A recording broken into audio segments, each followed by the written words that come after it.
الحمد لله نحمده ونستعينه ونستغفره ونؤمن به ونتوكل عليه ونعوذ بالله من شرور أنفسنا ومن سيئات أعمالنا من يهد الله فلا مضل له ومن يضلل فلا هادي له أشهد أن لا إله إلا الله وحده لا شريك له وأشهد أن سيدنا ونبينا ومولانا محمدا عبده ورسوله أرسله ربه بالحق بشيرا ونذيرا وداعيا إلى الله بإذنه وسراجا منيرا صلى الله تعالى عليه وعلى آله وصحبه وبارك وسلم تسليما كثيرا أما بعد فقد قال ربنا جل في علاه إنما وليكم الله ورسوله والذين آمنوا الذين يقيمون الصلاة ويؤتون الزكاة وهم راكعون.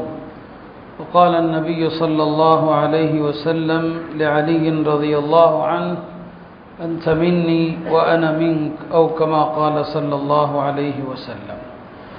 கண்ணியத்திற்குரிய அல்லாஹ்வின் நல்லடியார்களே, நேர்வழி பெற்ற 4 குலஃபாக்களுடைய வரலாறுகள், 3 ஹலீஃபாக்களுடைய வரலாறுகளை சொல்லியிருந்தோம்.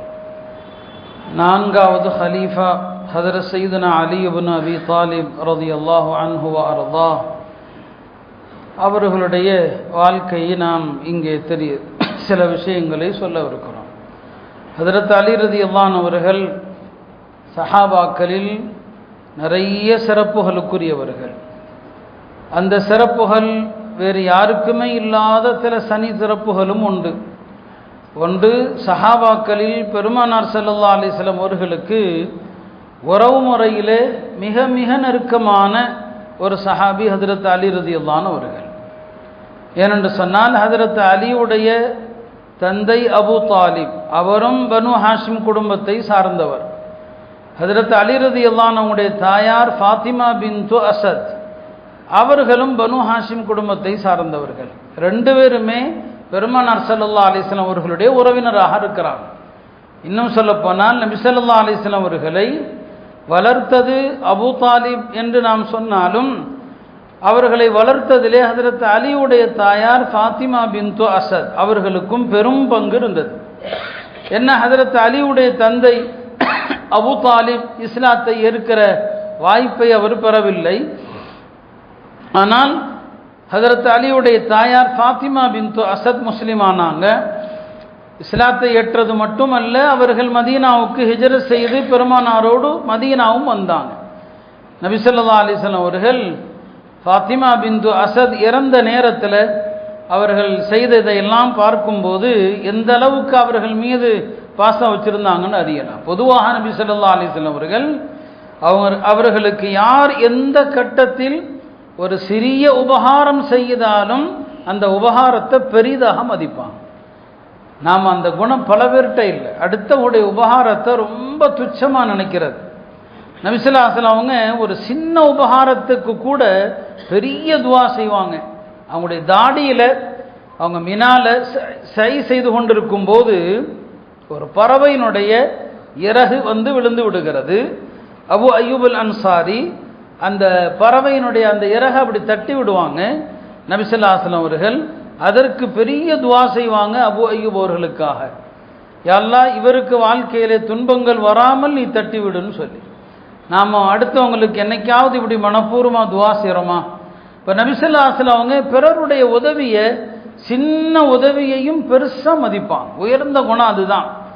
அப்படி பார்த்தா ஃபாத்திமா பின்து அசத் யாருன்னா, பெருமானார் ஸல்லல்லாஹு அலைஹி வஸல்லம் அவங்கள வளர்த்த தாய் அவங்க. அன்னை ஹதரத் அலியுடைய தாயார். அந்த ஃபாத்திமா பின்து அசத் இறந்த நேரத்தில் நபி ஸல்லல்லாஹு அலைஹி வஸல்லம் அவர்கள் அவங்களுக்காண்டி கபர் தோண்ட சொல்கிறாங்க. ஹதரத் உசாமா, அபு அய்யூப் அல் அன்சாரி, ஹதரத் உமர், இவங்களெல்லாம் கபர் தோண்ட சொல்கிறாங்க. அன்னைக்கு மதீனால மக்கால எல்லாம் கபர் எப்படி தோண்டுவாங்க? கபர் நடுவில் குழி தோண்டிட்டு உள்ள கிபிலா பக்கமாக இன்னொரு குழி தோண்டுவாங்க. உள்குழி என்று சொல்லுவாங்க. அரபியில் லஹதுன்னு சொல்லுவாங்க. இந்த சஹாபாக்கள்கிட்ட சொன்னாங்க, நடுவில் குழி வெட்டிட்டு அதுக்கப்புறம் உள்குழி நீங்கள் தோண்டக்கூடாது என்ற சொல்லணும்னு சொன்னாங்க. இந்த சஹாபாக்கள் எல்லாம் குழி வெட்டிட்டு இறங்கிட்டு மேலே வந்துட்டாங்க. நபி ஸல்லல்லாஹு அலைஹி வஸல்லம் அவங்கள்ட்ட சொன்னபோது பெருமானார் கீழே இறங்கி தன்னுடைய யாருக்காக, பெரியம்மாவுக்காக, ஃபாத்திமா பின்து அசத் அவர்களுக்காக அவங்களே உள்குழி தோண்டி அந்த மண்ணை எல்லாம் எடுத்து வெளியே போட்டுட்டு எந்த குழியில் ஹஜ்ரத் ஃபாத்திமா அவர்களை வைக்க போகிறாங்களோ அங்கே பெருமானாரும் கொஞ்ச நேரம் படுத்தாங்க. நபி ஸல்லல்லாஹு அலைஹி வஸல்லம் படுத்து எஞ்சா அந்த இடத்துல வேதனை செய்யப்படாது. பெருமானார் ஸல்லல்லாஹு அலைஹி வஸல்லமுடைய உடல் பட்ட இடத்துல வேதனை நடக்காது. நபி ஸல்லல்லாஹு அலைஹி வஸல்லம் ஃபாத்திமா பின்து அசதுக்காக அல்லாஹ் தண்டிக்க போறதில்லை, ஆனாலும் இவ்வளவு அக்கறை எடுத்தாங்க. அந்த இடத்துல படுத்தாங்க, படுத்து கொண்டு துவா செஞ்சாங்க. அல்லாஹுல்லதி யுஹ்யி வ யுமீத் வ ஹுவ ஹய்யுல் லா யமூத் அல்லாஹும்ம ஃபிர் லி உம்மி ஃபாத்திமா. அல்லாஹ் தான் மரணிக்க செய்கிறான், அல்லாஹ் தான் உயிர் கொடுக்கிறான், ஆனால் அவன் ஹய்யாக இருக்கிறான், மரணிப்பதில்லை. யா அல்லாஹ் என்னை வளர்த்த தாய் இந்த ஃபாத்திமாவை மன்னித்து விடுன்னு சொன்னாங்க. இந்த ஃபாத்திமா இருக்கிறாங்களே, உம்மி பாத உம்மி, என்னை பெற்றெடுத்த தாயாருக்கு பிறகு என்னை வளர்த்த இரண்டாவது தாய் என்று சொன்னான். எவ்வளவு தூரம் ஒருவருடைய உபகாரத்தை புகழ முடியுமோ சந்தர்ப்பம் கிடைக்கும் போது பெருமானார் ஸல்லல்லாஹு அலைஹி வஸல்லம் அவர்கள் அவ்வளவு புகழ்வாங்க. இல்லைங்களா? அப்போ கபரில் இறங்கி படுக்கிறாங்க, அந்த அம்மாவுக்காக துவா செய்கிறாங்க. தன்னுடைய மேனியில் அணிந்திருந்த ஆடையை கலற்றி அதில் கஃபன் செய்ய சொல்கிறாங்க. ஃபாத்திமா பின்து அசத, என்னுடைய ஆடையில் கஃபன் செஞ்சு அதுக்கு மேலே வேற துணி போடுங்க. வேற துணி போட்டு என்ன செய்கிறாங்க, உள்ளே இறக்கும்போது அல்லாஹ் அந்த அம்மாவுக்கு உயர்ந்த அந்தஸ்தை கொடுக்கணுங்கிறதுக்காக வேண்டி நபி ஸல்லல்லாஹு அலைஹி வஸல்லம் சொல்கிறாங்க, யா அல்லாஹ் இவங்க தான் பசியாக இருந்தாலும் எனக்கு உணவு கொடுத்தாங்க, தனக்கு மேல்மிச்சமான ஆடைகள் இல்லாவிட்டாலும் சரி எனக்கு ஆடை கொடுத்தாங்க. அப்போ சிறுபிராயத்தில் என்னை வளர்த்து ஆளாக்கிய பெரிய தாய் இவங்க என்று அல்லாஹ்விடத்தில் அந்த அம்மாவுடைய எல்லா சிறப்புகளையும் சொல்கிறாங்க.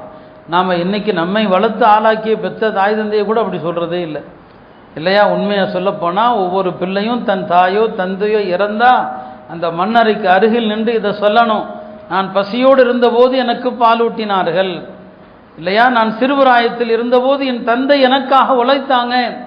மற்ற அம்மாவுடைய உழைப்பில் அவங்களுடைய வேர்வையில் தானே நாம் வந்தோம். ஆனால் இன்றைக்கு நாம் எவ்வளவு நன்றி கெட்டவர்களாக இருக்கிறோம். நபி ஸல்லல்லாஹு அலைஹி வஸல்லம் அவங்க தன்னை வளர்த்து ஆளாக்கிய அந்த தாயை பற்றி அவ்வளவு சொல்கிறாங்க. ஆக நாம் ஹஜ்ரத் அலி ரலியல்லாஹுடைய சிறப்பை சொல்ல வந்தோம். ஹஜ்ரத் அலி நபி ஸல்லல்லாஹு அலைஹி வஸல்லம் அவர்களுக்கு அவ்வளவு நெருங்கிய உறவினராக இருக்கிறாங்க. பெருமானாரை வளர்த்தது ஹஜ்ரத் அலிவுடைய தாய் தான். இந்த பக்கம் பார்த்தீங்கன்னா ஒரு முறை மக்கால கடுமையான பஞ்சம் வருது, ரொம்ப கஷ்டம் பொருளாதார ரீதியாக. அப்போ அபூ தாலிப் இருக்கிறாங்களே, அலி ரலியல்லாஹு அன்ஹுடைய தந்தை அபூ தாலிப், அவருக்கு நிறைய குழந்தைகள், அவர் ரொம்ப சிரமப்படுறார். அப்போ நபிசிலாக வளர்ந்து ஆளாயிட்டாங்க, நபித்துவம் எல்லாம் அப்போது கிடைக்கல.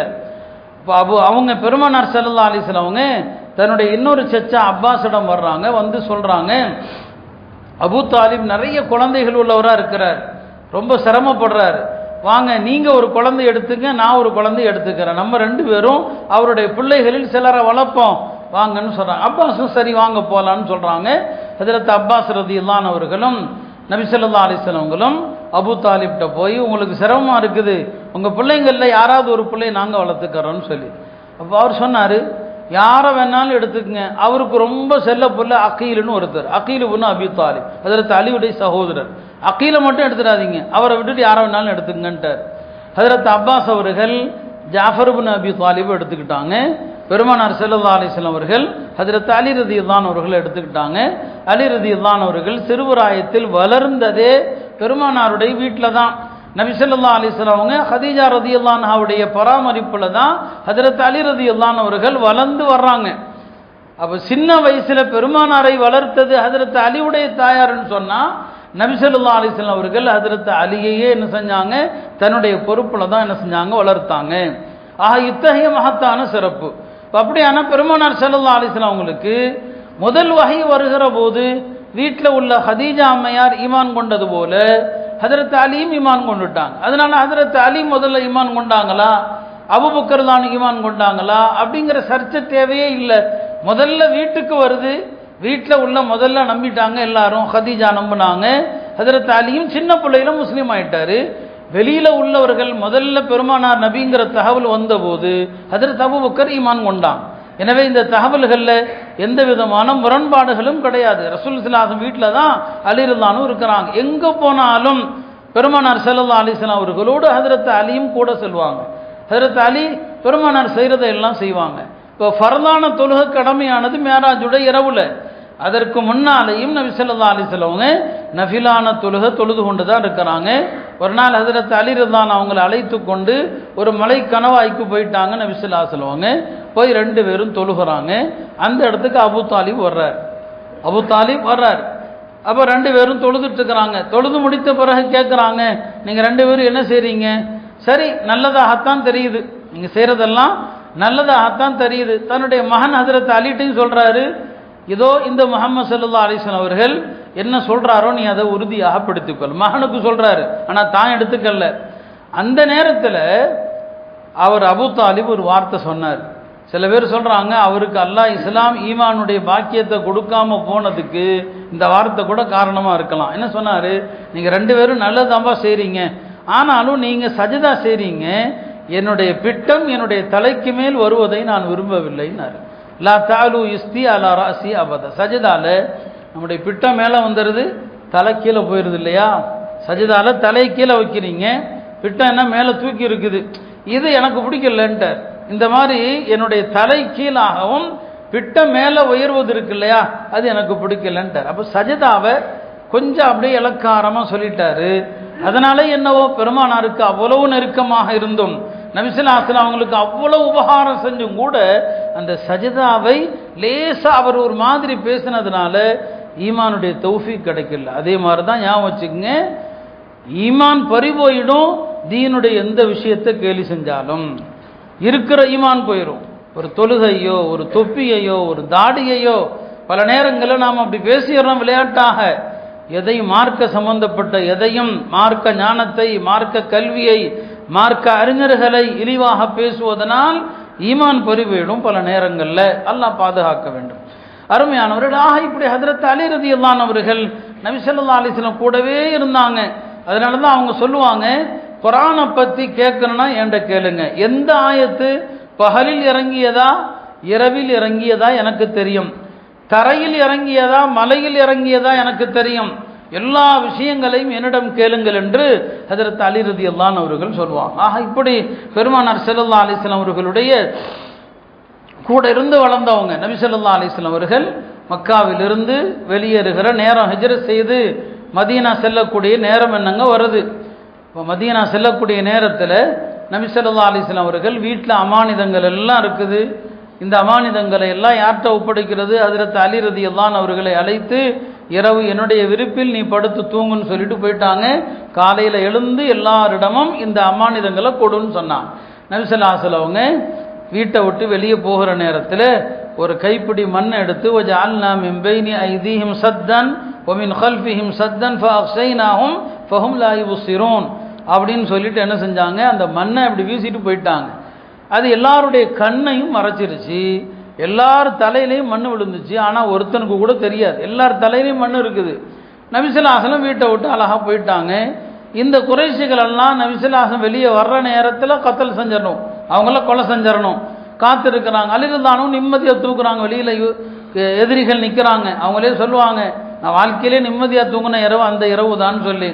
இப்போ நீண்ட நேரம் ஆகுது, இரவுல தானே ஹிஜ்ரத்துக்கு பயணம் புறப்படுவாங்க, நபி ஸல்லல்லாஹு அலைஹி வஸல்லம் வெளியே வருவாங்க என்று காத்து கொண்டே இருக்கிறாங்க குறைஷிகள். அந்த நேரத்தில் ஒரு பெரிய வயதான தோற்றத்தில் ஒருவர் வந்தார். வந்தவன் இப்லீஸாகவும் இருக்கலாம். என்னப்பா யாருக்காண்டி பார்த்துட்டு இருக்கீங்கன்னு சொல்லி, ஏதோ முகம்மது வருவார் கொலை செய்வார்னு பார்த்துட்ருக்குறோன்னு சொல்லி சொன்னாங்க. அவர் எப்பயோ வெளியே போயிட்டார். உங்கள் மேலே மண்ணை தூக்கிட்டு போயிட்டார். எல்லார் தலையிலையும் மண் இருக்குது, கை வச்சு பாருங்கன்னாரு. அப்போ தான் எல்லாம் பார்க்குறாங்க, எல்லார் தலையிலையும் மண் இருக்குது, எல்லார் தலையிலையும் மண் இருக்குது. இந்த ஆள் உண்மைதான்பா சொல்கிறாருன்னு அப்போ தான் விளங்குது. காலையில் பார்க்குறாங்க, ஹஜ்ரத் அலி ரலியல்லாஹு அவர்கள் நல்லா தூங்கி வெளியில் வர்றாங்க. எல்லாருடைய அமானிதங்களும் இருக்கிறது. யாருடைய அமானிதம் என்னவோ எல்லாத்தையும் எடுத்துக்கங்கன்னு சொன்னாங்க.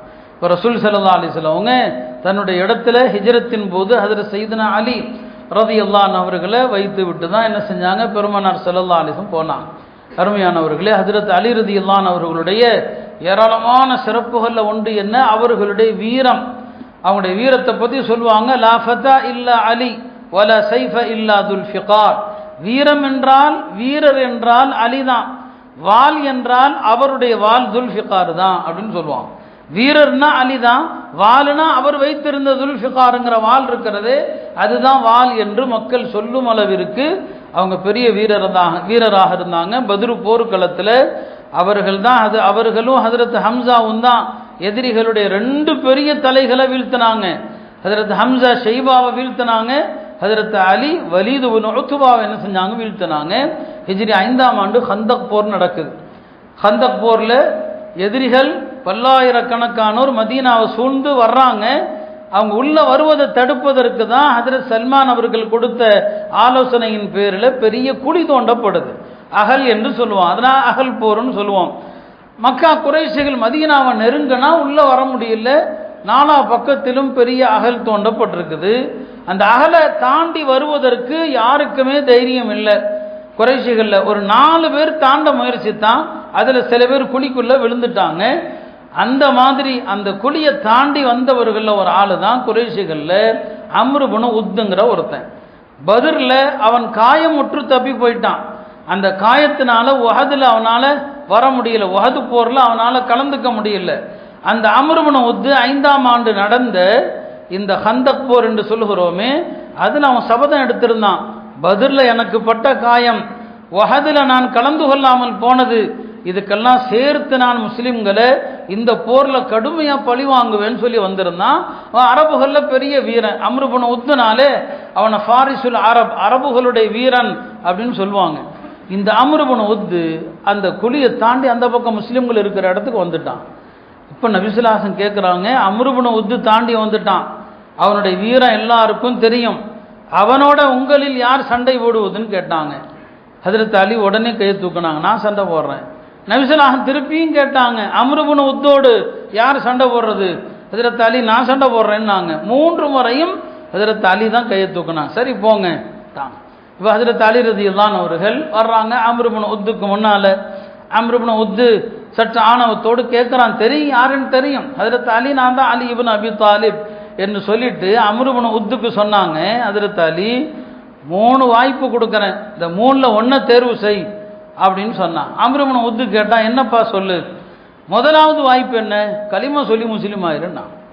சஹாபாக்கள் எப்போவுமே முதல்ல அதுக்கு தான் கூப்பிடுவாங்க, உன்னை கொல்றது நோக்கம் இல்லைப்பா, கலிமா சொல்லி முஸ்லீம் ஆயிடுன்னு சொல்லி. அவன் சொன்னான், நான் எதுக்கு முஸ்லீம் ஆகணும், உங்களை எதிர்த்து தான் நான் வந்திருக்கிறேன், உங்களை எல்லாம் வாய்ப்பு கிடைத்தா எத்தனை பேரை கொல்ல முடியுமோ கொல்ல வந்திருக்கிறேன், நான் முஸ்லீம் ஆக மாட்டேன்னு சொல்லி. ஹஜ்ரத் அலி 2வதா சொன்னாங்க, சரி அப்படியானா மக்காவுக்கு ஓடி போயிருன்னாங்க. மக்காவுக்கு ஓடி போயிரு. அவனுக்கு சரியான கோபம், நான் ஓடி போறதா, நான் ஓடி போனால் அரபு பெண்கள் எல்லாம் அம்ரு இப்னு உத்து போர்க்களத்திலிருந்து ஓடி வந்து விட்டான் என்று கேவலமாக பேசுவதற்கா? இதெல்லாம் ஹஜ்ரத் அலி அவனை கோபப்படுத்துவதற்கே பேசுறாங்க. அது முடியாது, நடக்காது.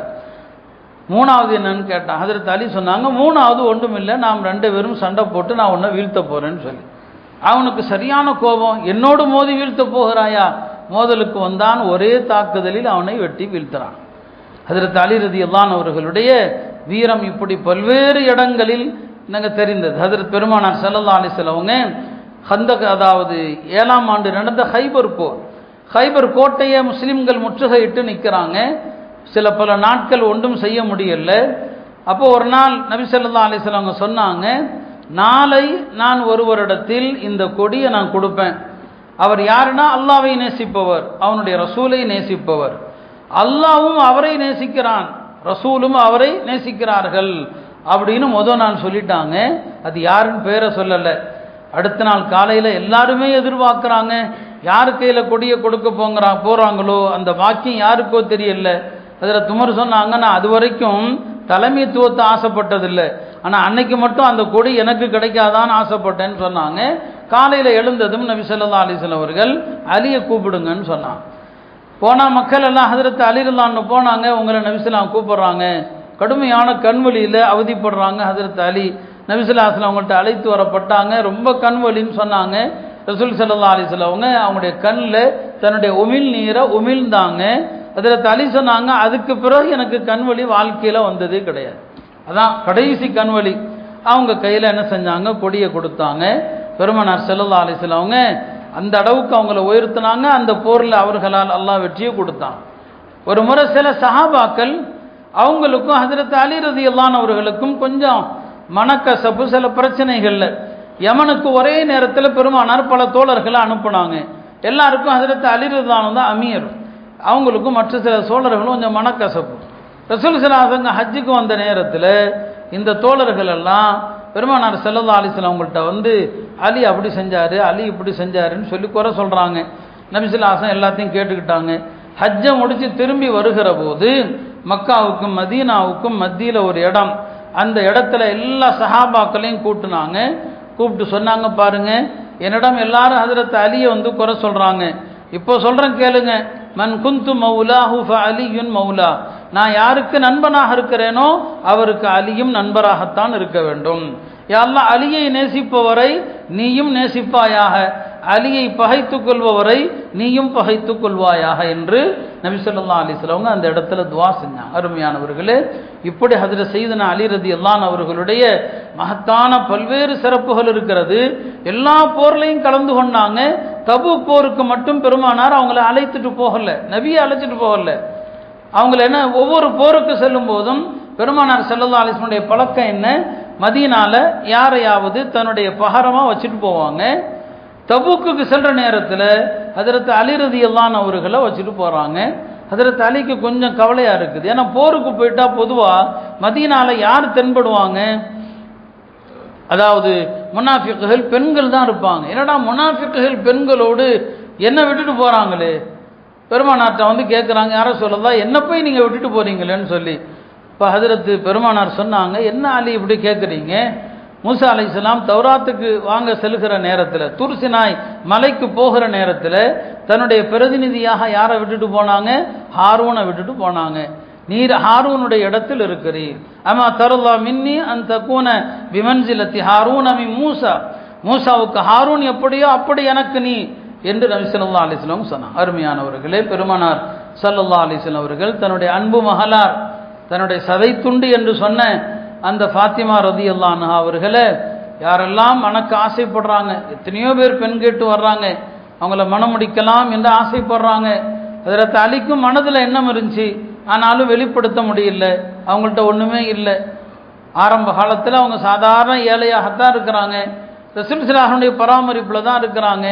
பெருமானார் ஸல்லல்லாஹு அலைஹி வஸல்லம் அவர்கள் எல்லாருடைய விருப்பத்தையும் புறக்கணிச்சாங்க.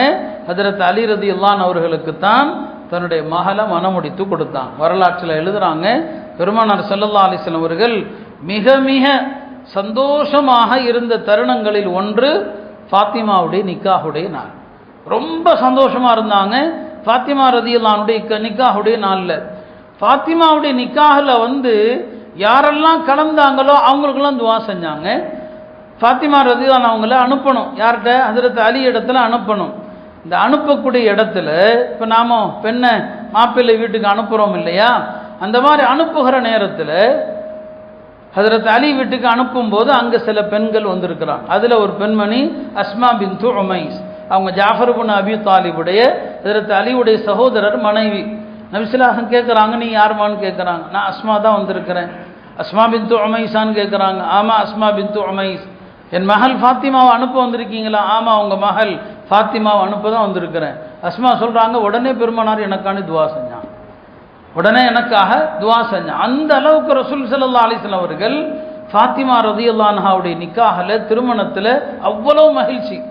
பெருமானாருடைய மகிழ்ச்சியை பார்த்த எல்லா சஹாபாக்களும், நபி இவ்வளோ மகிழ்ச்சியாக இருக்கிறாங்களே, அதனால அலி பாவம் அவர்கிட்ட ஒன்றும் இல்லை, அவர் ஏழை, இந்த விருந்தில் இந்த நிக்காஹில் வலிமா விருந்தை நாம பொறுப்பெடுத்துக்குவோம். அப்போ சாத் ரலியல்லாஹு அவர்கள் சொன்னாங்க, இந்த வலிமா விருந்துக்கு ஒரு ஆடு வாங்குறது என் பொறுப்புன்ட்டான், ஒரு ஆடு நான் வாங்கிக்கிறேன்ட்டான். வலிமாவுக்கு மற்றவங்களும் செலவு பண்ணலாம், நான் பொறுப்பெடுத்துக்கிறேன்ட்டாங்க. சில அன்சாரி சஹாபாக்கள், நாங்கள் எல்லாம் ரொட்டி சுடுவதற்கு தேவையான சோளத்தில் செய்யப்பட்ட சோள மாவு ரொட்டிக்கு நாங்கள் பொறுப்புன்னு சொன்னாங்க. அப்போ சில அன்சாரிகள் ரொட்டிக்கு பொறுப்பெடுக்க, சாத் ரலியல்லாஹு அவர்கள் ஆடு வாங்க பொறுப்பெடுக்க, ரொட்டி ஆடு இறைச்சி வலிமாவும் என்னங்க சிறப்பாக பரிமாறப்படுது. அன்னை ஃபாத்திமா ரலியல்லாஹு அன்ஹா அவர்களை அனுப்புகிற நேரம் வருது. நபி ஸல்லல்லாஹு அலைஹி வஸல்லம் அவர்கள் ஃபாத்திமாவுக்கு கொடுத்த சீதனம் என்ன தெரியுமா? ஒரு கம்பளி, ஒரு தோல் பாத்திரம், புல் நிரப்பப்பட்ட தலகாணி. இதுதான் அவங்க கொடுத்த சீதனம். ஒரு கம்பளி போர்வை கொடுத்தாங்க, ஒரு தோல் பாத்திரம், புல் நிரப்பப்பட்ட தலையணையை கொடுத்தாங்க. இரவுல ஹஜ்ரத் அலிகிட்ட சொன்னாங்க, என் மகளிடம் செல்வதற்கு முன்னால என்னிடம் வந்து விட்டு போன்னு சொன்னாங்க. ஹஜ்ரத் அலியும் பெருமானார் ஸல்லல்லாஹு அலைஹி வஸல்லம் அவங்கள்ட்ட வந்தாங்க. நபி ஸல்லல்லாஹு அலைஹி வஸல்லம் அவங்க ஒது செய்து அந்த ஒதுவுடைய தண்ணீரை ஹஜ்ரத் அலி ரலியல்லாஹு அன்ஹு அவர்கள் மீது ஊற்றி, அல்லாஹும்ம பாரிக் லஹுமா வ பாரிக் அலைஹிமா வஜ்மா பைனஹுமா ஃபில் கைர் என்று துவா செய்து இப்போ நீ போன்னு சொன்னாங்க. மறுநாள் காலையில் ஃபாத்திமா ரலியல்லாஹு அன்ஹாட்ட கேட்டாங்க, என்னம்மா உன் கணவர் எப்படின்னு சொல்லி. ஃபாத்திமா விளையாட்டா சொன்னாங்க, அவருக்கு என்ன கொஞ்சம் தொந்தி இருக்குது, நல்ல கண்ணு பெருசாக இருக்குதுன்னு சொன்னாங்க. பெருமானார் சொன்னாங்க, அவர் யார் தெரியுமா? ல அக்தமுஹும் இஸ்லாமன், நான் உனக்கு நிக்கா செய்து கொடுத்த மாப்பிள்ளை ஆரம்பத்தில் இஸ்லாத்தை ஏற்றவர். வ அக்ஸருஹும் இல்மன், என் தோழர்களில் அதிக இல்முடையவர். வ அலமுஹும் ஹில்மன், என் தோழர்களில் ரொம்ப சகிப்புத்தன்மை உடையவர். இல்லையா? மகளே குறை சொன்னா கூட நாம கணவனை பற்றி, அவரை என்னங்க மருமகனை பற்றி நல்லா தான் சொல்லணும். அப்படிதான் என்னங்க தம்பதிகளை இணைக்கணும். பெருமானார் சொன்னாங்க, அவர் யார் தெரியுமா? ஆரம்பத்தில் இஸ்லாத்துக்கு வந்தவர், என் தோழர்களில் அதிக இல்முடையவர், அதிக சகிப்புத்தன்மை. அதற்கு அலி மாதிரி யாருக்குங்க சகிப்புத்தன்மை வரும்? அவங்க ஆட்சிக்கு வந்த நேரத்தில் அவங்கள எதிர்த்தது யாரு? கூட இருந்த எல்லா சஹாபா பல பேர் எதிர்க்கிறாங்க. அலியே சொல்லுவாங்க, எனக்கு வந்த சோதனை யாருக்கும் வரக்கூடாது. ஏன்னா என்ன ஆயிஷா எதிர்க்கிறாங்க. ஆயிஷா யாரு? பெருமானாருடைய மனைவி, நமக்கெல்லாம் தாய் இல்லையா? சொல்லுவாங்க, ஒரு நீண்ட ஒரு இதே சொல்லுவாங்க தனக்கு வந்த சோதனையை பற்றி. ஆனால் சகிப்புத்தன்மையோடு அவர்கள் நடந்து கொண்டாங்க. பெருமானார் ஸல்லல்லாஹு அலைஹி வஸல்லம் அவர்கள் ஹஜ்ரத் அலி ரலியல்லாஹு அன்ஹு அவர்களுடைய இந்த சிறப்புகளை சொல்கிறாங்க. அலி இப்படிப்பட்ட சிறப்புடைய ஒரு சாதாரணமான ஆள் இல்லை என்று ரசூல் ஸல்லல்லாஹு அலைஹி வஸல்லம் அவங்க தன் மகளுக்கு சொல்கிறாங்க. அருமையானவர்களே, ஹஜ்ரத் அலி ரலியல்லாஹு அன்ஹு அவர்கள் விஷயத்தில் பின்னால் உம்மத்தில் என்ன ஏற்படும், என்ன குழப்பம் வரும், அதையும் நபி ஸல்லல்லாஹு அலைஹி வஸல்லம் சொன்னாங்க. ஒரு நாள் ஹஜ்ரத் அலியை பார்த்து சொன்னாங்க, அலியே உம்மால் இந்த சமூகத்தில் 2 பிரிவினர் அழிந்து போவார்கள்னு சொன்னாங்க. 2 பிரிவு அழிஞ்சிருவாங்க. ஒரு பிரிவு யாரு? முஹிப்புன் முஃப்ரித்துன், இன்னொரு பிரிவு முபகிதுன் முஃப்ரித்துன். ஒரு கூட்டம் உம்மை நேசிப்பதில் அளவு கடந்து உம்முடைய அந்தஸ்தை தகுதிக்கு மேல் உயர்த்தி வழிகட்டு போயிடுவாங்க. நான் சொன்னேன் இல்லையா, இந்த ஷியாக்கள் அப்படி வந்தவங்க தான். ஒரு கூட்டம் உண்மை நேசிப்பதில் சொன்னாங்க, ஈசா அலைஹிஸ்ஸலாம் மாதிரி நீ. ஈசா அலைஹிஸ்ஸலாமுடைய விஷயத்தில் யூதர்கள் ஈசா அலைஹிஸ்ஸலாமை இந்த அளவுக்கு வெறுத்து அவங்களுடைய தாய் மரியமின் மீது அவதூறு சுமத்தினாங்க இல்லையா? அவங்களும் அழிஞ்சு போயிட்டாங்க. ஈசா அலைஹிஸ்ஸலாமுடைய விஷயத்தில் இன்னொரு கூட்டம் யாரு? அவங்கள ரொம்ப புகழ்ந்து கடவுளுடைய மகன் சொல்லிட்டாங்க. இந்த உம்மத்தில் உம்முடைய உதாரணம் அதுதான். ஒரு கூட்டம் உம்மை நேசிப்பதில் எல்லை மீறும், இன்னொரு கூட்டம் உம்மை எதிர்ப்பதில் எல்லை மீறும். அதான் ஹாரிஜியாக்கள். உம்மத்தில் தோன்றிய முதல் பிரிவு இந்த 2 தான். ஹாரிஜி ஷீஇங்கிற 2 பிரிவு தான். இந்த 2 யாரால் வந்தது? ஹஜ்ரத் அலி மீதுள்ள நேசத்தில் ஒரு கூட்டம், ஹஜ்ரத் அலி ரலியல்லாஹு அன்ஹு அவர்கள் மீதுள்ள பகைமையில ஒரு கூட்டம். இந்த 2 கூட்டம் தான் உம்மால் அழிந்து போகிற கூட்டம் என்று பெருமானார் ஸல்லல்லாஹு அலைஹி வஸல்லம் அவர்கள் சொன்னாங்க. அருமையானவர்களே, ஹஜ்ரத் அலி ரலியல்லாஹு அன்ஹு அவர்கள் விஷயத்தில் பின்னால அதான் நடந்துச்சு. நான் அதை கடைசியாக சொல்றேன். பெருமானார் ஸல்லல்லாஹு அலைஹி வஸல்லம் அவர்கள் தம்முடைய குடும்பம் ஹஜ்ரத் அலி மீது பாசம் இருக்குது, ஃபாத்திமா ரலியல்லாஹு அன்ஹா அவர்கள் மீது பாசம் இருக்கு இல்லையா? பொதுவாக இந்த பாசம் தானே சாதாரணமாக எல்லாரையும் வழிகெடுக்கும் இல்லையா? அல்லாஹ் குர்ஆன்ல சொல்ற மாதிரி, இன்னமா அவுலாது அம்வாலுக்கும் வ அவுலாதுக்கும் ஃபித்னா, உங்களுடைய மனைவி, செல்வம், குழந்தைகள் இவங்கெல்லாம் ஃபித்னா, எதிரின்னு அல்லாஹ் சொல்லுவான். நபி ஸல்லல்லாஹு அலைஹி வஸல்லம் அவங்களே ஹசன் ஹுசைன் ரலியல்லாஹு அன்ஹுமா தம்முடைய இந்த பேரர்களை பார்த்தா அவங்களால பொறுக்கவே முடியாது, அவ்வளவு பாசம். மெம்பரில் நிற்பாங்க, ஹசன் ஹுசைன் வந்துட்டா அவங்களால பொறுக்க முடியாது, கீழே இறங்கி வந்து தூக்கி கொள்வாங்க, அந்த அளவுக்கு பாசம். அப்போ ஹஜ்ரத் அலி ஃபாத்திமா மீது எவ்வளவு பாசம் இருந்திருக்கும். ஆனாலும் நபி ஸல்லல்லாஹு அலைஹி வஸல்லம் அவர்கள் இந்த போர் செல்வங்கள் என்று வருகிற நேரத்தில் அதில் ஃபாத்திமா ரலியல்லாஹு அன்ஹாவுக்கும் பங்கு இருக்குது, ஹஜ்ரத் அலிக்கும் பங்கு இருக்குது. பெருமானார் யாருக்கு முன்னுரிமை கொடுக்குறாங்க? ஒரு நேரம் மதீனாவுக்கு சில கைதிகள், போர் கைதிகள் கொண்டு வரப்படுறாங்க. இந்த போர் கைதிகள் இஸ்லாமிய சட்டப்படி அடிமைகள், அவங்கள வீட்டு வேலைக்கு என்னங்க வைத்துக்கொள்வாங்க. அப்போ அந்த நேரத்தில் ஹஜ்ரத் அலி ரலியல்லாஹு அன்ஹு அவர்கள் தன்னுடைய மனைவி ஃபாத்திமா ரலியல்லாஹு அன்ஹா சொன்னாங்க, வீட்டு வேலை பார்த்து ரொம்ப நீ பலவீனமாயிட்ட, வேலை பார்த்து இதோ அடிமைகள் வந்திருக்கிறாங்க, போய் நபி ஸல்லல்லாஹு அலைஹி அவங்கள்ட்ட போய் ஒரு அடிமை வீட்டு வேலைக்கு வாங்கலாமேன்னு சொல்லி ஃபாத்திமா ரலியல்லாஹு அன்ஹா வந்தாங்க. வீட்டில் ஆள் இருந்தாங்க, பேச முடியல, வந்துட்டாங்க. இரவுல நபி ஸல்லல்லாஹு அலைஹி வஸல்லம் அவங்க ஃபாத்திமாவை தேடி வர்றாங்க. நபி ஸல்லல்லாஹு அலைஹி வஸல்லம் பழக்கம் அதுதான். பெருமானாரை பார்க்க ஃபாத்திமா வந்தால் நபி ஸல்லல்லாஹு அலைஹி வஸல்லம் எந்திருவாங்க, மகளை வரவேற்க எந்திருவாங்க. அதே மாதிரி தான் நபி ஸல்லல்லாஹு அலைஹி வஸல்லம் வந்தால் ஃபாத்திமா எந்திருவாங்க. இரவு நேரத்தில் வர்றாங்க.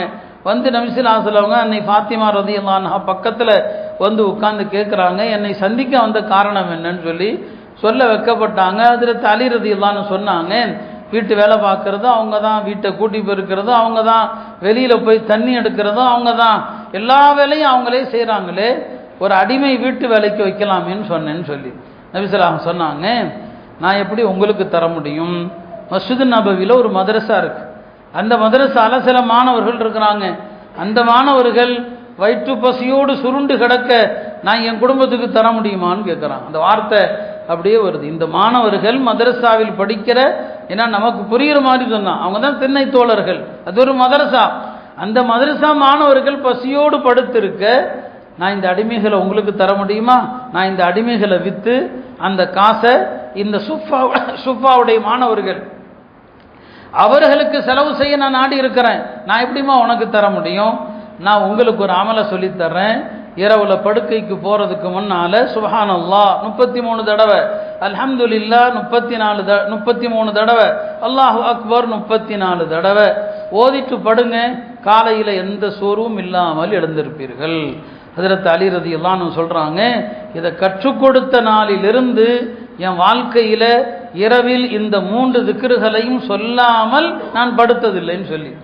அப்போ ஒருத்தர் கேட்டார், சிஃபின் போர் நடந்துச்சே, அந்த போர் நடந்த இரவுல இந்த திக்ரை நீங்கள் ஓதுனீங்களா, மறந்துட்டீங்களான்னு சொல்லி சொன்னாங்க. வலா லைலத சிஃபின், சிஃபின் போர் நடந்த இரவிலும் கூட நான் இதை மறக்கவில்லைன்னு சொன்னாங்க. இதுதான் நபித்தோழர்களுடைய பண்பு. அப்போ பெருமானார் சொல்லிட்டாங்க, இல்லாமல் அவங்களுக்கு கொடுத்துடலாம்.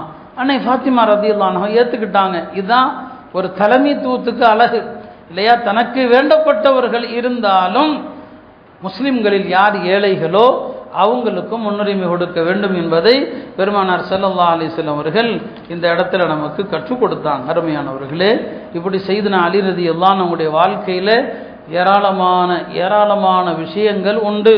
அவங்களுடைய வாழ்க்கையில் சொல்லுவதற்கு 1-2 விஷயங்கள் கிடையாது. எல்லா சஹாபாக்களுடைய சிறப்புகளும் அதுதான். நாம் அஹ்லு சுன்னா என்பவர்கள் எல்லா சஹாபாக்களையும் நேசிக்கிறோம். குறிப்பாக குலஃபாய் ராஷிதீன்களை அதிக நேசிக்கணும்.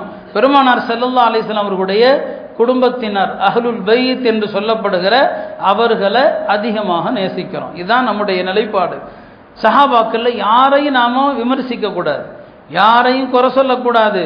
இதுதான் நம்முடைய நிலைப்பாடு என்பது நம்முடைய கொள்கையாக இதை புரிந்து கொள்ளணும். அருமையானவர்களே, ஹஜ்ரத் அலி ரலியல்லாஹு அன்ஹு அவர்கள் 4வது ஹலீஃபாவாக வர்றாங்க.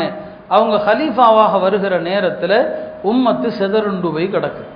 மற்ற 3 ஹலீஃபாக்கள் பொறுப்புக்கு வருகிற நேரத்தில் உம்மத்து ஒன்றுபட்டு இருக்குது. அலி ரலியல்லாஹு அன்ஹு வர்றாங்க ஆட்சிக்கு. அப்போ உம்மத்து வேறுபட்டுன்னு இருக்கிறாங்க. பலவிதமான பிரச்சனைகள். உஸ்மான் ரலியல்லாஹு அன்ஹு அவர்கள் கொல்லப்பட்ட பிரச்சனை. ஹஜ்ரத் அலி பார்க்குறாங்க, இனிமேலும் மதீனாவை ஆட்சியின் தலைமை நகரமாக வைக்க வேண்டாம், கூஃபாவுக்கு மாறிடுறான். கூஃபாவுக்கு வந்துடுறாங்க. அலி ரலியல்லாஹு அன்ஹு அவர்கள் ஹிஜ்ரி 35 ஆட்சி பொறுப்புக்கு வர்றாங்க. அவங்க ஆட்சிக்கு வந்த நேரத்தில் சஹாபாக்களுக்கும் அவங்களுக்கும் சின்ன ஒரு மனக்கசப்பு வருது. முதல்ல யார் உஸ்மானை கொலை செஞ்சாங்களோ அவர்களை கண்டுபிடித்து உஸ்மான் ரலியல்லாஹு அன்ஹுடைய கொலையில் ஈடுபட்ட எல்லாரையும் தண்டித்து விட்டு அதற்கு பிறகு நீங்கள் ஆட்சிக்கு வாங்க அப்படின்னு சொல்கிறாங்க. ஆயிஷாவுடைய தலைமையில் ஒரு அணி, இந்த பக்கம் சிரியாவில் முஆவியா இருக்கிறார், அவருடைய தலைமையில் ஒரு அணி. இவங்கெல்லாம் என்ன சொல்கிறாங்க, முதல்ல உஸ்மான் ரலியல்லாஹு அன்ஹு அவர்கள் அநியாயமாக கொல்லப்பட்டிருக்கிறாங்க. இந்த கொல்லப்புக்கு யாரெல்லாம் இதில் பங்கெடுத்தாங்களோ அவங்கள முதல்ல என்ன செய்வோம், தண்டிப்போம்னு சொல்கிறாங்க. ஹஜ்ரத் அலி சொல்கிறாங்க, ஒரு ஆட்சியாளர் இல்லாமல் முஸ்லிம்கள் இருக்கக்கூடாது. பெருமானாருடைய வழிகாட்டுதலும் அதுதான். பெருமானார் அடக்கப்படுறதுக்கு முன்னால் எல்லாருமா சேர்ந்து அபூபக்கரை தேர்ந்தெடுத்தோமா இல்லையா? ஒரு ஆட்சியாளர் கண்டிப்பாக முதல்ல இருக்கணும். நீங்கள் எல்லாரும் முதல்ல எனக்கு பையத்து செய்யுங்க, எல்லாரும் என்னுடைய ஆட்சி தலைமை ஏற்றுக்கொள்ளுங்க. அதுக்கப்புறம் நம்ம எல்லாரும் சேர்ந்து ஹஜ்ரத் உஸ்மானை என்ன செய்யலாம், அவங்கள கொலை செஞ்சவங்கள கண்டுபிடிச்சி தண்டிக்கலாம். இது அங்கே கருத்து வேறுபாடு. இந்த கருத்து வேறுபாடில் கொஞ்சம் ரெண்டு பக்கமும் அணியில முனாஃபிக்குகள் இருந்தாங்க இல்லையா, அவங்க தான் இந்த சண்டையை மூட்டி விட்டது. சஹாபாக்கள் சண்டையை விரும்பல, அன்னை ஆயிஷா சண்டையை விரும்பல, அலிர்லானும் சண்டையை விரும்பல. ஆனாலும் அன்னை ஆயிஷாவுடைய அணிக்கும் ஹஜ்ரத் அலியுடைய அணிக்கும் ஜமல்ங்கிற ஒரு போர் நடந்துருச்சு. ஹஜ்ரத் ஆயிஷா ரலியல்லாஹு அன்ஹா அந்த போருக்கு பிறகு மதீனா வந்ததிலிருந்து தன்னுடைய மரணம் வரை அதை நினைத்து நினைத்து அழுதாங்க. இப்படி என்னை ஒரு அநியாயமான ஒரு சண்டையில கொண்டு போய் திணித்து விட்டார்களே. ஏன்னா அவங்க சண்டைக்கு வரல, ஹஜ்ரத் அலியை சந்திச்சு பேசணும். முதல்ல இந்த உஸ்மான் ரலியல்லாஹு அவங்களை கொலை செஞ்சவங்களை எல்லாம் தண்டிக்கணும். ஏன்னா அவங்க எவ்வளவு அநியாயமாக கொல்லப்பட்டாங்க. கடந்த வாரம் நான் அதை பத்தி சொன்னேன். ஆனா சில முனாஃபிக்குகள் எப்படியோ சண்டையை மூட்டி விட்டு அந்த சண்டையில பங்கெடுத்ததற்காக ஹஜ்ரத் ஆயிஷா அழுதாங்க. இந்த பக்கம் ஹஜ்ரத் முஆவியா அவங்க ஷாம்ல இருக்கிறாங்க, சிரியால.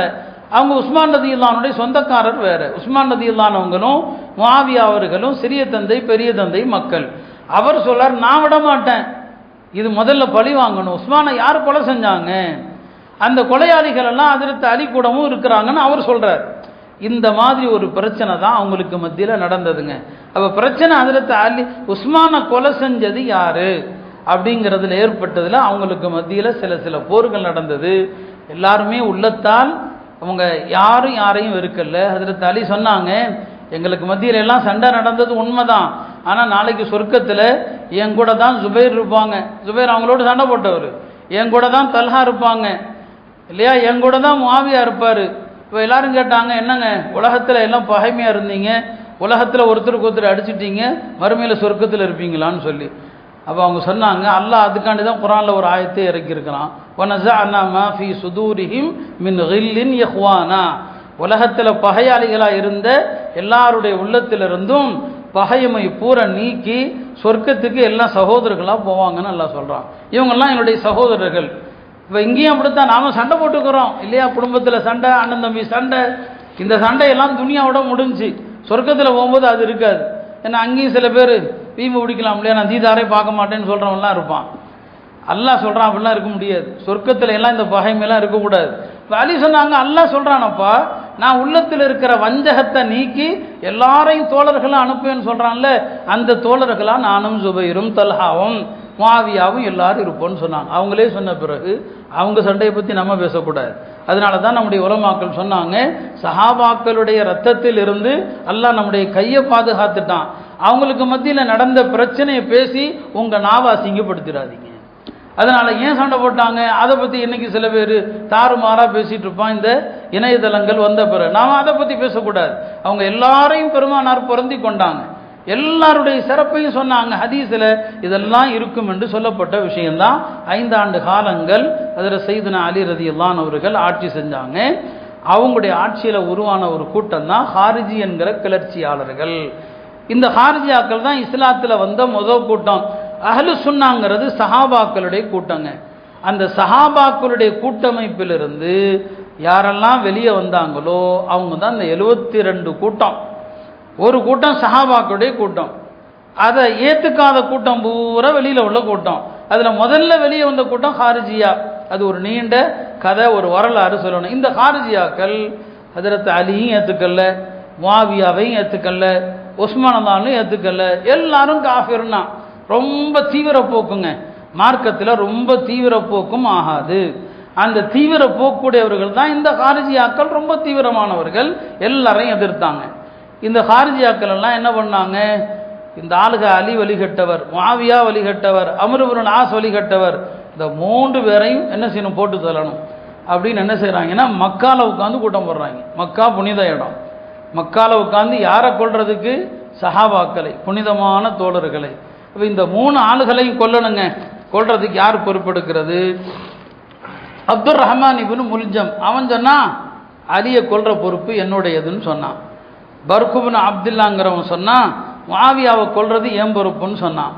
அம்ர் இப்னு பக்ருங்கிறவன் சொன்னான் அம்ர் இப்னு ஆஸை கொல்றது என் பொறுப்புன்னு சொன்னான். சரிப்பா, மக்கால உட்காந்து உறுதி எடுத்திருக்கிறோம். எல்லாரும் இந்த 3 பேர் எங்கே இருக்கிறாங்க? ஹஜ்ரத் அலி கூஃபால, முஆவியா ஷாம்ல, அம்ர் இப்னு ஆஸ் மிஸ்ரில். எல்லாம் நேராக அங்கே போகிறீங்க, உங்களுடைய வேலையை கச்சிதமாக முடிக்கிறீங்கன்னு சொல்லி அங்கேருந்து பிரிகிறாங்க. ரசூல் ஸல்லல்லாஹு அலைஹி வஸல்லம் இதெல்லாம் நடக்கும்னு சொன்னாங்க. ஒரு நாள் ஹஜரத் அலி ரலியல்லாஹு அவர்கள் நோய்வாய்ப்பட்டிருக்கிற நேரத்தில் ஒரு ஆள் சந்திக்க வருவார். வந்தவர் சொல்லுவார், இவ்வளோ கடுமையான நோயாக இருக்குது, இதில் மௌத்தா போயிருவீங்களோன்னு சொல்லி. நான் இதிலலாம் மௌத்தா போக மாட்டேன்ப்பா, நான் எப்படி மௌத்தாவே நபி சொன்னாங்களோ அப்படி தான் மௌத்தா போவேன். நபி ஸல்லல்லாஹு அலைஹி வஸல்லம் அவங்க என்னுடைய நெற்றியினுடைய 2 ஓரத்தையும் காட்டி, இங்கே ஒரு இந்த இடத்துல உமக்கு ஒரு தாக்குதல் விழும், இந்த ஓரத்தில் ஒரு தாக்குதல் விழும், இந்த உம்மத்தில் உம்மை கொல்லக்கூடியவன் தான் ஆக கேடுகட்ட துர்பாக்கியசாலின்னு சொன்னான்.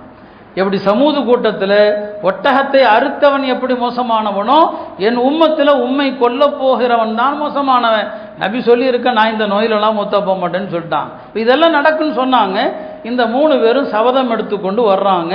ரமதான் மாதத்தில் தான் இந்த 3 பேரையும் கொல்ல திட்டமிடப்படுது. ஃபஜ்ருக்கு வரும்போது கொல்லணும், அதான் திட்டம். முஆவியா தாக்குற நேரத்தில் தப்பிச்சிடுறாங்க. முஆவியா அவங்க தாக்கிட்டாங்க, ஒரு வெட்டு அவருக்கு பின்னால் விழுந்துருது, ஆனால் அவர் ஓடிடுறார். அம்ர் இப்னுல் ஆஸ் அன்னைக்கு காலையில் அவர் ஃபஜ்ருக்கு வரல, அவர் இடத்துல இன்னொருத்தனை கொண்டுட்டான் வந்தவன், அம்ர் இப்னுல் ஆஸ் என்று நினைத்து. அலி ரலியல்லாஹு அவர்கள் ஃபஜ்ருக்கு வரும்போது பொதுவாக ஹலீஃபாக்கள் சத்தம் போட்டுட்டே வருவாங்க, அஸ்ஸலா அஸ்ஸலான்னு சொல்லி, தொழுகை எல்லாம் எஞ்சிங்கன்னு சொல்லி. அவன் அலியுடைய குரல் இது. அப்துர் ரஹ்மான் இப்னு முல்ஜம் என்கிற ஒரு துர்பாக்கியசாலி, அவன் தான் ஹஜ்ரத் சையதுனா அலி ரலியல்லாஹு அவர்களை கொலை செய்கிறான். ரமலானில் அவங்க கொல்லப்படுறாங்க. கொல்லப்பட்டு அவங்க குற்றுயிராக இருக்கிற நேரத்தில் தன் பிள்ளைகளை எல்லாம் வைத்து ஒரு நீண்ட வசியத்தை செய்கிறான். அல்லாஹ்வுடைய வேதத்தை பற்றி பிடியுங்கள், பெருமானாருடைய வழிமுறையை பற்றி பிடியுங்கள் என்று ஒரு நீண்ட வசியத்தை. நான் அதை இப்போ சொன்னால் நேரமாயிடும், பெரிதொரு சந்தர்ப்பத்தில் சொல்கிறேன். ஆக இப்படித்தான் இந்த குலஃபாக்கள் இந்த உம்மத்துக்காக வாழ்ந்து எல்லாருமே ஷஹீதாக்கப்பட்டான். உலகத்தை விட்டு பிரிகிற நேரத்தில் எல்லாருமே அல்லாஹ்வுடைய தீனுக்காக ஷஹீதானாங்க. அநியாயக்காரர்களை மன்னிக்க சொன்னாங்க, அவங்கள தண்டிக்காதீங்க, அவங்கள மன்னிச்சிருங்க. ஆக இந்த உம்மத்துடைய பெரிய துர்பாக்கியசாலி யார்னா இந்த ஹஜ்ரத் சையதுனா அலி ரலியல்லாஹு அவர்களை கொலை செய்த அப்துர் ரஹ்மான் இப்னு முல்ஜம் என்பவன் தான். ஆக சையதுனா அலி ரலியல்லாஹு அவர்கள் பெருமானார் ஸல்லல்லாஹு அலைஹி வஸல்லம் மருமகன், குர்ஆன் ஹதீஸுடைய நுணுக்கங்களை நுட்பங்களை அறிந்த ஒரு பெரிய ஞானி இந்த உம்மத்தில் அவங்க தான். எல்லாம் அல்ல அல்லாஹ் எல்லா சஹாபா பெருமக்களையும் நேசிக்கிற நன்மக்களாக நம்மை ஆக்குவானாக. அருமையானவர்களே, ஒரு செய்தியை சொல்லிடுறேன், நீண்ட நேரமாகிவிட்டது, ரொம்ப நேரம் உங்களை சோதிக்க விரும்பல. சமீப காலங்களில் நிறைய பேர் குழப்பம் ஏற்படுத்துகிறான். கியாமத்துடைய பல அடையாளங்கள் பெருமானார் சொல்லியிருக்கிறான். அந்த அடையாளங்கள் எல்லாம் எப்படி நடக்கும் என்பதை உலமாக்கள் விவரித்திருக்கிறான். அந்த அடையாளங்களில் ஒன்று, ஈசா அலைஹிஸ்ஸலாம் வரும்போது மஹதியும் வருவாங்க. மஹதி யார் எல்லாத்தையும் சொன்னாங்க. என்னுடைய மகள் ஃபாத்திமாவுடைய வழித்தோன்றல், ஹஜ்ரத் இமாம் ஹசனுடைய வழித்தோன்றல், அவருடைய பெயரும் என்னுடைய பெயரும் ஒத்திருக்கும், அவருடைய தந்தையின் பெயர் என் தந்தையருடைய பெயர் ஒத்திருக்கும், எல்லாத்தையும் சொன்னாங்க. அவர் வருகிற போது முஸ்லிம்கள் எல்லாருக்குமே தெரிஞ்சு போயிடும், இவர் தான் மஹதி. அதில் 2 கருத்து இருக்காது. இவர் தான் மஹதிங்கிறதுல 2 கருத்து இருக்காது. அவர் மக்கால தான் வெளிப்படுவார் அந்த மஹதி. அவர் அல்லாஹ் ஒரே அளவில் தயார் பண்ணிடுவான். முஸ்லிம்கள் எல்லாரும் ஒரு மனதாக அவர்கிட்ட பையத்து செய்வாங்க. ஈசா அலைஹிஸ்ஸலாமுடைய வருகையின் நோக்கம் ஒன்று இருக்குது, மஹதி அலைஹிஸ்ஸலாமுடைய வருகையின் நோக்கம் ஒன்று இருக்குது. சரிங்களா? அது நான் விரிவாக அதுக்குள்ளே போனால் நிறைய அதை பற்றி சொல்லணும். இப்போ என்னன்னா, கியாமத்துக்கு முன்னால் உண்மையாக ஒரு மஹதி வரவிருக்கிறாங்க. அப்பப்போ சில பேர் நான் தான் மஹதின்னு கிளம்பிடுவாங்க, நான் தான் மஹதின்னு. இப்போ சென்னையில் ஒருத்தன் ஒரு யாக்கூப்னு சொல்லி பாக்கியாத்தில் ஓதுனவன் திடீர்னு நான் தான் மஹதியாக வரப்போகிறவன், எனக்கு ஒரு கனவு வந்துச்சு அப்படின்னு சொல்லி நிறைய பேர் இந்த கனவை வச்சே உம்மத்தை என்ன செய்வாங்க, வழி கெடுப்பாங்க. கனவை வச்சு என்ன செய்கிறது, வழி கெடுக்கிறது. மிர்சா குலாம் அஹ்மத் காதியானி இருக்கிறானே, அவனும் முதல்ல தன்னை மஹதின்னு சொன்னான், அப்புறம் நான் தான் ஈசான்னு சொன்னான், அப்புறம் நான் நபின்னு சொன்னான். இது கடைசி எங்கே போய் நிற்பான் தெரியுங்களா? இவன் நானும் நபியுமா கடைசியில் அங்கே தான் நிற்பான். இந்த மஹதின்னு சொல்கிறதே என்னன்னா அங்கே தான். இதெல்லாம் எப்படி வருது? நான் ஒன்றை சொல்வேன், யாரும் தவறாக நினைக்கக்கூடாது. நான் தரீகாக்களுக்கு எதிரானவன் அல்ல, எல்லா பெரியார்களிடத்திலும் நானும் பையத்தானவன் தான், இல்லையா? ஆனால் ஒரு காலத்தில் இருந்த பெரியார்கள், ஹஜ்ரத் இமாம் ஜுனைத், ஹஜ்ரத் இமாம் முஹியுத்தீன் அப்துல் காதிர் ஜீலானி, ஹாஜா முஈனுத்தீன் சிஷ்தி, அஹமத் கபீர் ரிஃபாயி, இவங்களெல்லாம் அவங்களுடைய தோழர்களை எப்படி உருவாக்குனாங்க, இவங்க வாழ்க்கை எப்படி இருந்துச்சு. கொஞ்சம் இந்த மாதிரி மஹதின்லாம் சொல்கிறதுக்கு இன்னைக்குள்ள தரீக்காக்கணும் ஒரு காரணம் ஆகிடும். ரொம்ப விளம்பர விரும்பிகளாக போயிட்டாங்க இன்றைக்கு இருக்கிற தரீக்காவுடைய தலைவர்கள், ரொம்ப விளம்பர விரும்பிகளாக போயிட்டாங்க. நான் இன்னும் சொல்கிறேன், நான் எதிரானவன் அல்ல. ஒரு காலத்து நம்ம ஷேக் கமாலுத்தீன் ஆரணி பாவா இருந்தாங்க ரஹ்மத்துல்லாஹி அலைஹி, அவங்க எப்படி இருந்தாங்க யோசிச்சு பாருங்க. அவங்க இந்த மாதிரி விளம்பரங்களை எல்லாம் விரும்பியிருப்பாங்களா? யோசிச்சு பாருங்க. இன்னைக்கு உள்ளவங்க ரொம்ப விளம்பரத்தையும் தம்மை புகழ்வதையும் விரும்புகிறாங்க. ரொம்ப தொண்டர்கள் சேர்ந்து அவங்க கையை காலை முத்தமிட்டு அளவுக்கு அதிகமாக மதிக்கும் போது, ஈசா அலைஹிஸ்ஸலாம் அளவுக்கு அதிகமாக மதித்ததுனால வந்தது தான் அவங்கள கடவுள் என்று கடவுளுடைய குமாரன்னு சொன்னாங்க.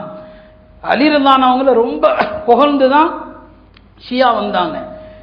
இவரும் தரீகால உள்ள ஆளு தான். இந்த தரீகால கொஞ்சம் கூட்டம் சேரும்போது இந்த மாதிரிலாம் ஒரு எண்ணம், நான் மஹதியாக இருப்பேனோ அப்படின்னு வந்துடுது. எனவே தான் சொல்கிறேன், இந்த காலத்தில் உள்ள இந்த தரீகால இருக்கிறவங்களும் சரி, ஷேகுமார்களும் விளம்பரத்தை விரும்பாதீங்க. அன்னைக்கு ஒரு மாணவர் என்கிட்ட காட்டினார், ஈது மீலாதுன்னு காட்டினார்.